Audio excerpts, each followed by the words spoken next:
Hello everyone. तो आज का हमारा टॉपिक रहेगा सूझ या अंतर्दृष्टि का सिद्धांत। तो आज हम इन सारे टॉपिक्स पर बात करने वाले हैं। चलिए बात करते हैं आज सूझ या अंतर्दृष्टि का सिद्धांत यानी इनसाइड थ्योरी ऑफ लर्निंग। सूझ या अंतर्दृष्टि का सिद्धांत का प्रतिपादन गेस्टाल्ट मनोवैज्ञानिक द्वारा विशेषकर कोलबर्ग तथा कोफका द्वारा किया गया था। यानी जो इनसाइड थ्योरी है इसके जो प्रतिपादक थे वे गेस्टाल्ट थे और कोलबर्ग थे। गेस्टाल्टवादी के अनुसार व्यक्ति संबंध, प्रतिक्रिया तथा प्रयत्न और भूल से न सीखकर सूझ द्वारा सीखते हैं। यानी गेस्टाल्टवादी जो मनोवैज्ञानिक हुआ करते थे उनका यह मानना था कि व्यक्ति जो सीखते हैं वे भूल से या प्रतिक्रिया या प्रयत्न के द्वारा नहीं सीखते हैं बल्कि सूझ द्वारा सीखते हैं। यहाँ सूझ का मतलब होता है कि कोई नया तरकीब सूझना। यानी व्यक्ति अगर किसी प्रॉब्लम में फंसा हुआ हो तो उसे एट ए टाइम जो सूझता है, ठीक है, जो क्रिएटिविटी सूझता है, जो आइडिया सूझता है, उसे ही यहाँ सूझ कहा गया है। और इसलिए गेस्टाल्टवादी जो मनोवैज्ञानिक थे उनका मानना था कि व्यक्ति प्रतिक्रिया यानी रिस्पॉन्स के द्वारा, बहुत सारे प्रयत्न और भूल से नहीं सीखता है बल्कि वह सूझ के द्वारा सीखते हैं। हम कुछ कार्यों को करके सीखते हैं और कुछ को दूसरों को करते हुए देखकर सीखते हैं। कुछ कार्य ऐसे भी होते हैं जिन्हें हम बिना बताए अपने आप सीख लेते हैं। तो इस प्रकार के सीखने को हम सूझ द्वारा सीखना कहते हैं। देखिए, जब व्यक्ति बहुत सारे कार्य करता है तो उसे बहुत सारे प्रॉब्लम क्रिएट होता है, बहुत सारे प्रॉब्लम्स फेस करने पड़ते हैं। तो उस समय व्यक्ति के दिमाग में क्या होता है, बहुत सारे तरकीब सूझता है। तो वो क्या होता है, या तो दूसरों को करते हुए उसके दिमाग में नया तरकीब सूझता है या खुद से जब कोई कार्य करता है तब उसे कुछ नए तरकीब सूझती है। तो उस सूझ से व्यक्ति जो सीखता है, जो अनुभव करता है, उसे ही सूझ द्वारा सीखना कहते हैं। यानी यहाँ इनसाइड थ्योरी का साफ साफ कहना है कि जो व्यक्ति होता है वे सूझ द्वारा सीखते हैं, नए नए आइडियाज़ द्वारा सीखते हैं। जब भी कोई प्रॉब्लम क्रिएट होता है तो व्यक्ति के दिमाग में बहुत सारे नए नए आइडियाज़ आते हैं। उन आइडियाज़ के द्वारा जो वे अनुभव करते हैं उसी के द्वारा वे सीखते हैं और यही है सूझ का सिद्धांत। इसलिए जो गेस्टाल्टवादी मनोवैज्ञानिक थे उन्होंने सूझ द्वारा सीखने पर अधिक बल दिया है। यहाँ इस सिद्धांत के अकॉर्डिंग एक परिभाषा दिया गया है जो गुड के अनुसार है, ठीक है। तो गुड का मानना है कि सूझ वास्तविक स्थिति का आकस्मिक, निश्चित और तत्कालीन ज्ञान होता है, तत्कालिक ज्ञान होता है। यानी किसी परिस्थिति में जब व्यक्ति के अंदर कोई एट प्रेजेंट आइडियाज़ आते हैं, जो उसके अंदर एक सूझ आता है, समझ आता है, उसे तात्कालीन ज्ञान कहा गया है। तो हमने इस थ्योरी को जाना कि जो इनसाइड लर्निंग थ्योरी है ये सूझ पर आधारित है, ठीक है। अब हम इसके एक्सपेरिमेंट यानी इसके प्रयोग पर बात करेंगे। कोहलर ने 6 वनमानुषों को एक कमरे में बंद कर दिया और कमरे की छत में क्या है, केला लटका दिया और कुछ दूर में क्या था, एक बॉक्स रख दिया गया था। अब ये वनमानुष क्या कर रहे थे, उछल उछल कर केले लेने का प्रयास कर रहे थे लेकिन वे सफल नहीं हुए। उनमें से एक वनमानुष था जिसका नाम था सुल्तान। उन्होंने थोड़ी देर कमरे में वो इधर उधर घूमता रहा और कुछ सोचता रहा। सडनली वो एक बॉक्स के पास खड़ा था तो उसके दिमाग में एक आइडिया सूझा और वह उस बॉक्स को क्या किया, केले के नीचे लाकर रख दिया और उस पर चढ़कर वो केला जो है ले लिया। तो इस एक्सपेरिमेंट से हमें क्या पता चला कि सुल्तान नामक जो वनमानुष था उसने जो कार्य किया उस कार्य से यह सिद्ध हो गया कि उसमें एक सूझ थी, ठीक है। यानी उसके अंदर एक कल्पना शक्ति थी, एक आइडियाज़ था जो वह अपने लक्ष्य को प्राप्त करने में उसको सफलता मिला, ठीक है। तो यही है सूझ। किसी के अंदर एक कल्पना शक्ति होती है, किसी की कल्पना शक्ति बहुत तेज़ होती है, किसी की कम होती है। क्योंकि आप यहाँ जैसे देख रहे हैं एक्सपेरिमेंट में तो बहुत सारे वनमानुष थे, ठीक है। तो बाकी 5 के अंदर ये सूझ क्यों नहीं आया, सुल्तान के अंदर ही क्यों आया, क्योंकि उसकी जो कल्पना शक्ति थी वो बहुत तीव्र थी। इसलिए उसके अंदर एक सूझ आया कि हम उस केले को कैसे लें। तो वो उसके अंदर एक सूझ आया कि वो बॉक्स को केले के नीचे रखा और उस पर चढ़ के केला ले लिया। तो ये वो अपने लक्ष्य में सफल हो गया। तो ये क्या था, उसका सूझ ही था जो उसे उसके लक्ष्य तक पहुंचाने में सफल हुआ। तो वनमानुष के समान ही बालक और व्यक्ति भी सूझ द्वारा सीखता है। यानी यहाँ मानना है कि वनमानुष अगर अपनी सूझ द्वारा सीख रहा है तो एक बालक और व्यक्ति भी ज़रूर सूझ के द्वारा सीखेगा। और सूझ का आधार क्या है, कल्पना। यानी कि देखिए हमारी जो कल्पना शक्ति होती है वे क्या होती है, हमें नए नए आइडियाज़ देती है, नया नया सूझ देती, समझने की शक्ति देती है। तो इस सूझ का आधार कल्पना को माना गया है। जिस व्यक्ति में कल्पना शक्ति जितनी अधिक होती है उसमें सोच भी उतना ही अधिक होता है और इसलिए उसे सफलता भी अधिक होती है। बड़े बड़े दार्शनिकों, इंजीनियरों और राजनीतिज्ञों की सफलता का रहस्य भी उनकी सूझ ही है। आज जो इतने बड़े बड़े इंजीनियर्स है, इतने बड़े बड़े जो दार्शनिक है, ठीक है, इतने बड़े बड़े जो वैज्ञानिक रहे हैं, इनकी जो सफलता का कारण क्या है? सूझ, उनकी कल्पना शक्ति। वे उनकी कल्पना शक्ति बहुत तीव्र होती है, होने के कारण वह जो है आज इस मुकाम पर हैं। ये क्या है? ये उनका सूझ है, ये उनकी कल्पना शक्ति ही तो है।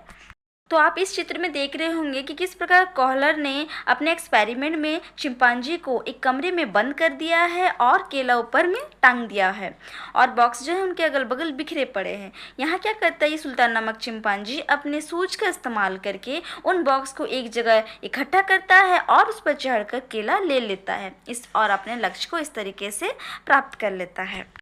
तो अब बात करेंगे कि शिक्षा के अंतर्दृष्टि के सिद्धांत का महत्व, कि शिक्षा में अंतर्दृष्टि के सिद्धांत का क्या महत्व है। Importance of principles of insight in education. तो देखिए, पहला पॉइंट है कि पूर्ण समस्या का प्रस्तुतिकरण। यहाँ बोला जा रहा है कि जो समस्या होती है उसे पूर्ण रूप में प्रस्तुत करना चाहिए, टुकड़ों में नहीं। ठीक है, अध्यापक द्वारा कुछ समस्या जो है छात्रों के समक्ष समग्र रूप में प्रस्तुत की जानी चाहिए। यहाँ कहा जा रहा है कि शिक्षक को छात्रों के सामने कोई भी प्रॉब्लम्स को ना पूरे डिटेल में उनके सामने प्रस्तुत करना चाहिए। यदि समस्या को टुकड़ों के रूप में प्रस्तुत किया जाएगा तो छात्र जो है सूझ द्वारा समस्या का हल ढूंढने में सफल नहीं हो पाएंगे और इसलिए टीचर्स को बच्चों के सामने जो है पूरे प्रॉब्लम्स को पूरी रूप से, संपूर्ण रूप से प्रस्तुत करना चाहिए ताकि बच्चे जो है अपनी कल्पना शक्ति का प्रयोग करके वे एक नया सूझ उत्पन्न करेंगे और अपने समस्या का समाधान निकाल पाएंगे। और किसी भी समस्या में उस समय तक सूची उत्पन्न नहीं होगी जब तक कि वह समग्र रूप से छात्र के समक्ष प्रस्तुत ना किया जाए। यानी कि किसी भी समस्या का समाधान निकालने के लिए पहले प्रॉब्लम्स को पूरा अपने सामने प्रेजेंट करना होगा, तभी जो है छात्र के दिमाग में या किसी व्यक्ति के दिमाग में उनकी कल्पना शक्ति के माध्यम से एक सूझ यानी एक आइडिया का विकसित होगा और तभी उस समस्या का समाधान किया जा पाएगा। दूसरा पॉइंट है तत्परता का विकास। छात्रों में अधिगम की प्रक्रिया उस समय तक गतिशील नहीं होगी जब तक कि छात्रों में ज्ञानात्मक एवं संवेगात्मक तत्परता नहीं होगी। यानी कि छात्र किसी चीज़ को सीखने में तब तक गतिशील नहीं होंगे जब तक उनमें ज्ञानात्मक और संवेगात्मक तत्परता नहीं होगी। यानी उनका जो ज्ञानात्मक और उनका जो मानसिक संवेगात्मक है वह जब तक तत्पर नहीं होगा, छात्र किसी चीज़ को जल्दी सीख नहीं पाएंगे। बालकों को मानसिक रूप से सीखने के लिए तत्पर बनाने के लिए अध्यापक को अनुकूल वातावरण बनाना चाहिए। बालकों को पूर्व धारणाओं से मुक्त करना चाहिए। यानी कि बालकों को अगर हम मानसिक रूप से तीव्र बनाना चाहते हैं, मानसिक रूप से उनमें तत्परता लाना चाहते हैं, तो इसके लिए अध्यापक को एक ऐसे इन्वायरमेंट बनाना होगा जिससे कि बालक जो है अपनी पूर्व धारणाओं से मुक्त हो सके। उनकी जो पुराने धारणाएं होती, पुराने जो सोच होती है, वे जब तक उस सोच से मुक्त नहीं हो पाएंगे वे आगे सीखने के लिए तत्पर नहीं हो पाएंगे। नेक्स्ट है विषय संगठन। विषय वस्तु की संरचना तथा संगठन का अंतर्दृष्टि द्वारा सीखने पर अधिक प्रभाव पड़ता है और इसलिए अध्यापक को किसी विषय वस्तु को इस रूप से प्रस्तुत करना चाहिए कि वह समस्या को समग्र रूप से स्पष्ट कर सके। यानी यहाँ कहा जा रहा है कि किसी भी समस्या को, जब हम किसी समस्या को छात्रों के सामने पूरी तरीके से प्रेजेंट करते हैं तो छात्र क्या होता है, पूरी समस्या को समझते हैं कि प्रॉब्लम क्या है। तब उस समय उस समस्या का समाधान करने के लिए छात्रों के दिमाग में एक नया आइडियाज़ आता है, नया सूझ उत्पन्न होता है। इससे क्या होता है, वे अपनी समस्या का समाधान कर लेते हैं। तो इसीलिए कहा जा रहा है कि एक टीचर्स को किसी भी स्टूडेंट के सामने समस्या को संपूर्ण रूप से, स्पष्ट रूप से प्रस्तुत करना चाहिए ताकि वह अपनी सूझ, अपनी समझ के द्वारा उस समस्या का समाधान करने में सक्षम हो सके। तो हमने अभी तक जाना कि सूझ का सिद्धांत क्या है, उसके एक्सपेरिमेंट के ऊपर हमने बात किया, फिर हम उसके शिक्षा पर क्या महत्व है उसका, उस पर बात किए। अब हम बात करेंगे इसकी सूझ पर प्रभाव डालने वाले कौन कौन से कारक होते हैं। सबसे पहला कारक है प्रत्यक्षीकरण। अंतर्दृष्टि का आधार प्रत्यक्षीकरण है। यदि समस्या का प्रत्यक्षीकरण ठीक प्रकार से नहीं होगा तो अंतर्दृष्टि का विकास भी संभव नहीं है। इसलिए प्रत्यक्षीकरण ही अंतर्दृष्टि को विकसित करता है। तो देखिए, यहाँ प्रत्यक्षीकरण का मतलब है किसी भी चीज़ को हम अपनी आँखों के द्वारा या हम अपनी ज्ञानेंद्रियों की सहायता से जिस चीज़ को देखते हैं, ऑब्जर्व करते हैं, उसे हम प्रत्यक्षीकरण कहते हैं। यानी किसी चीज़ को प्रत्यक्ष रूप से अपने सामने देखना। और हमारी आँखें और हमारी ज्ञानेंद्रियाँ जो सूचना या जानकारी हमें प्रदान करती है, जो प्रत्यक्ष रूप से जो जानकारी या सूचना हमें प्रदान करती है, वह हमारी अंतर्दृष्टि ही होती है। और इसीलिए अंतर्दृष्टि को प्रत्यक्षीकरण का ही एक आधार माना गया है, क्योंकि अगर प्रत्यक्षीकरण सही ढंग से नहीं होगा तो किसी भी व्यक्ति के अंदर अंतर्दृष्टि का विकास नहीं होगा। ठीक है, इसीलिए प्रत्यक्षीकरण को अंतर्दृष्टि का आधार माना गया है, क्योंकि अगर हम किसी चीज़ को प्रत्यक्ष रूप से देखते हैं तभी हमारे अंदर की अंतर्दृष्टि, हमारा सूझ जो है विकसित होता है। तो अब हमारा दूसरा कारक है बुद्धि। बुद्धि भी अंतर्दृष्टि को प्रभावित करती है, क्योंकि उच्च बौद्धिक स्तर वाले जीवों में अंतर्दृष्टि अधिक क्रियाशील रहती है और पशुओं की अपेक्षा मानव में उच्च बुद्धि होने के कारण अंतर्दृष्टि द्वारा अधिगम मानव में अधिक पाया जाता है। यानी जो बुद्धि है वो बहुत इंपॉर्टेंट होता है, क्योंकि हमें बुद्धि के द्वारा ही हमारी अंतर्दृष्टि प्राप्त होती है, हमें सूझ, हमें आइडियाज़ प्राप्त होते हैं। ठीक है, इसलिए बुद्धि कहीं ना कहीं अंतर्दृष्टि को प्रभावित करती है। और जिसका बौद्धिक स्तर बहुत हाई रहता है उसकी जो कल्पना शक्ति भी उतनी तीव्र होती है, जिससे उसकी जो अंतर्दृष्टि, उसका सूझ, उनके आइडियाज़ जो है वो ज़्यादा एक्टिव होते हैं। देखिए, देखा जाए तो पशु और मानव में कोई ज़्यादा अंतर नहीं है। पशु भी मानव ही की तरह खाते पीते सोते उठते जागते हैं। ठीक है, बस उन दोनों में एक ही चीज़ अंतर है, बुद्धि। और ये बुद्धि ही तो है जो मानव को पशुओं से अलग बनाती है। ठीक है, तो उच्च बुद्धि होने के कारण क्या होता है, मानव में अंतर्दृष्टि द्वारा सीखना जो है मानव में अधिक पाया जाता है, क्योंकि पशु अंतर्दृष्टि द्वारा नहीं सीख पाते, उनके अंदर बुद्धि नहीं है, उनकी क्षमता नहीं है सोचने की, इसलिए वे उस लेवल का नहीं सोच पाते हैं जिस लेवल के मानव सोचते हैं। और इसलिए बुद्धि को भी एक महत्वपूर्ण कारक माना गया है जो सूझ को प्रभावित करती है। तो अब हमारा दूसरा कारक है समस्या की रचना। समस्या की रचना भी अंतर्दृष्टि को कहीं ना कहीं प्रभावित करती है, क्योंकि जटिल रचना अथवा अव्यवस्थित रूप से समस्या प्रत्यक्षीकरण में व्यवधान पैदा करती है, जिसके कारण अंतर्दृष्टि का विकास अधिक नहीं हो पाता है। तो देखिए, जब भी कोई समस्या बहुत जटिल या बहुत व्यवस्थित ढंग से किसी व्यक्ति के सामने प्रस्तुत की जाती है ना, तो क्या होता है कि व्यक्ति की ज्ञानेंद्रियां उसे समझ नहीं पाती हैं, उस समस्या को समझ नहीं पाती हैं, जिसमें प्रत्यक्षीकरण में समस्या पैदा हो जाता है, जिससे क्या होता है, हमारी अंतर्दृष्टि का सही ढंग से विकास नहीं हो पाता है और व्यक्ति अपनी समस्या का समाधान भी सही ढंग से नहीं कर पाते हैं। तो अब हमारा दूसरा कारक है अनुभव। अनुभव का अंतर्दृष्टि के विकास में अधिक योगदान रहता है, क्योंकि अनुभवी व्यक्ति अंतर्दृष्टि द्वारा समस्या का हल शीघ्र ढूंढ लेता है। यानी यहाँ बोला जा रहा है कि जो व्यक्ति का अनुभव होता है ना, वो कहीं ना कहीं उनके अंदर एक सूझ उत्पन्न करता है, एक आइडियाज़ उत्पन्न करता है। इसलिए यहाँ अनुभव को अंतर्दृष्टि के विकास में ज़्यादा योगदान माना जाता है, क्योंकि एक अनुभवी व्यक्ति किसी भी समस्या का हल जो है शीघ्र ढूंढ लेता है। और इसलिए अनुभव भी एक ऐसा कारक है जो कहीं ना कहीं सूझ को प्रभावित करती है। अब एक और कारक है जिज्ञासा का विकास। बालकों का ध्यान समस्या में केंद्रित करने के लिए यह आवश्यक है कि अध्यापक द्वारा सीखने में बालकों की जिज्ञासा को बनाए रखा जाए। बिना जिज्ञासा के सूझ का विकास ही संभव नहीं है। यानी यहाँ बोला जा रहा है कि बालकों में जिज्ञासा बहुत ज़रूरी है, क्योंकि बिना जिज्ञासा के कोई भी बालक किसी भी समस्या को समाधान करने के लिए वो अपने अंदर अपने सूझ को उत्पन्न नहीं कर सकता, अपनी अंतर्दृष्टि उत्पन्न नहीं कर सकता। इसीलिए बालकों को ध्यान केंद्रित करने के लिए यह आवश्यक है कि टीचर्स जो है सिखाने में बालकों की जिज्ञासा को ज़्यादा से ज़्यादा बनाए रखने की कोशिश करें, क्योंकि जिज्ञासा के बिना सूझ का विकास संभव नहीं होता। नेक्स्ट कारक है अनुभव का प्रयोग। सूझ द्वारा सीखने में अनुभवों का अधिक योगदान रहता है, इसलिए अध्यापकों को छात्रों के पूर्व अनुभव के संगठन पर विशेष ध्यान देना चाहिए। यानी अगर कोई व्यक्ति सूझ के माध्यम से सीखता है, आइडियाज़ के द्वारा सीखता है, तो उसमें अनुभव का बहुत बड़ा हाथ होता है। और इसीलिए टीचर्स को यह ज़्यादा से ज़्यादा प्रयास करना चाहिए कि छात्रों का जो पूर्व नॉलेज है, जो प्रीवियस नॉलेज है, वो ज़्यादा से ज़्यादा बना रहे, और तभी वो अपने अनुभवों का प्रयोग कर पाएंगे। तो हमारा नेक्स्ट कारक है विषय वस्तु क्षमतानुसार। अंतर्दृष्टि के विकास के लिए ये आवश्यक है कि विद्यार्थी का कार्य छात्र की सूझ के अनुकूल होना चाहिए।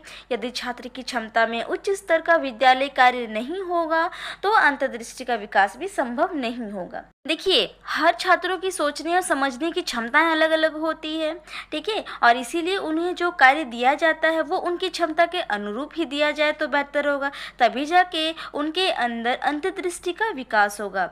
और विद्यालय के जो सभी कार्य हैं वो अगर छात्रों की क्षमता से ज़्यादा ऊंचे लेवल के होंगे तो क्या होगा, अंतर्दृष्टि का विकास संभव नहीं होगा। और इसका परिणाम क्या होगा कि बोर्ड की परीक्षा में छात्र जो है ज़्यादा से ज़्यादा मात्रा में अनुत्तीर्ण हो जाएंगे। और इसका कारण क्या होगा कि या तो कार्य अधिक कठिन होगा या फिर पुस्तकें ऐसी होंगी कि जो सूझ का विकास ही नहीं करती हों। और इसलिए विषय वस्तु को छात्रों की क्षमता अनुसार ही उसे तैयार करनी चाहिए, तभी जाकर छात्रों में सूझ का विकास होगा। अभी हमारा लास्ट कार्य है प्रेरणा। ठीक है, अंतर्दृष्टि द्वारा सीखने में भी प्रेरणा का बहुत अधिक योगदान रहा है, क्योंकि अंतर्दृष्टि का विकास तभी संभव है जब उद्देश्य छात्रों को स्पष्ट होंगे तथा छात्रों के लिए उपयोगी भी होंगे।